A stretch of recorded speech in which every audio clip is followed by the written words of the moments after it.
Indonesia is very well known about our national motto, Bhinneka Tunggal Ika.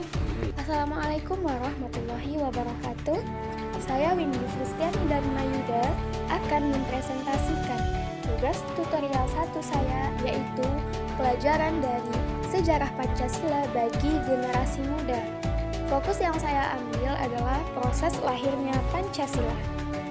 Pancasila adalah prinsip utama yang menjadi pondasi dan pedoman bagi kita sebagai bangsa Indonesia. Sejarah lahirnya Pancasila ini bermula dari sidang pertama BPUPKI yang dibentuk Jepang pada tanggal 29 Mei sampai 1 Juni 1945. Dalam sidang ini, para tokoh bangsa seperti M. Yamin, Supomo, dan Soekarno mencari rumusan dasar bagi negara Indonesia. Pada tanggal 1 Juni 1945, Insinyur Soekarno menyampaikan pidato yang bersejarah berisi usulan 5 prinsip dasar negara, yaitu kebangsaan, kemanusiaan, mufakat, kesejahteraan sosial, dan ketuhanan. Dari pidato beliau inilah awal perjalanan lahirnya Pancasila.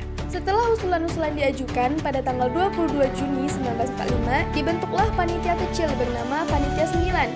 Panitia yang beranggotakan 9 orang ini menghasilkan Piagam Jakarta.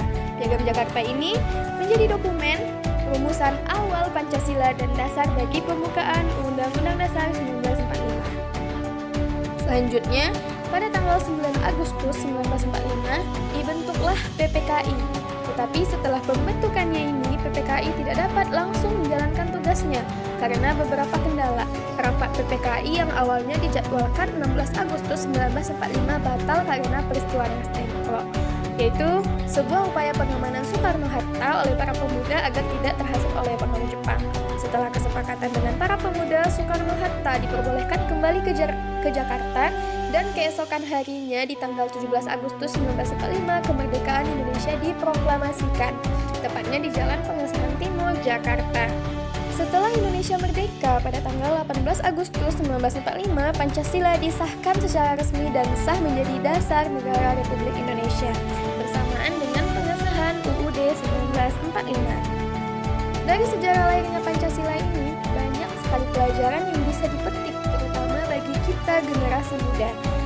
Sila Pancasila yang sangat berarti, yang mencerminkan semua landasan fundamental kebaikan di hidup kita yang patut kita pertahankan sebagai penghormatan bagi pahlawan bangsa yang telah berjuang habis-habisan melawan berbagai bentuk penjajahan di bumi kita ini. Jika para pemuda di zaman penjajahan memiliki peran penting dalam proklamasi yang perannya tampak pada peristiwa Nasdem, peristiwa bersejarah ketika lahirnya Pancasila hingga terjadinya kemerdekaan bangsa, maka kita generasi muda di zaman sekarang bertugas mempertahankan kemerdekaan itu melalui berbagai cara seperti menanamkan jiwa patriotisme, aksi bela negara, menghargai perbedaan, baik itu perbedaan ras, agama, dan golongan, serta saling tolong-menolong di lingkungan sosial.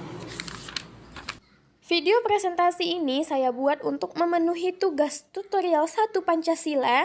Terima kasih kepada Bapak Obi Taufik Hidayat yang telah membimbing saya pada mata kuliah ini. Saya Windy Fristiani Dharma Yuda dengan NIM 856296023 pamit undur diri.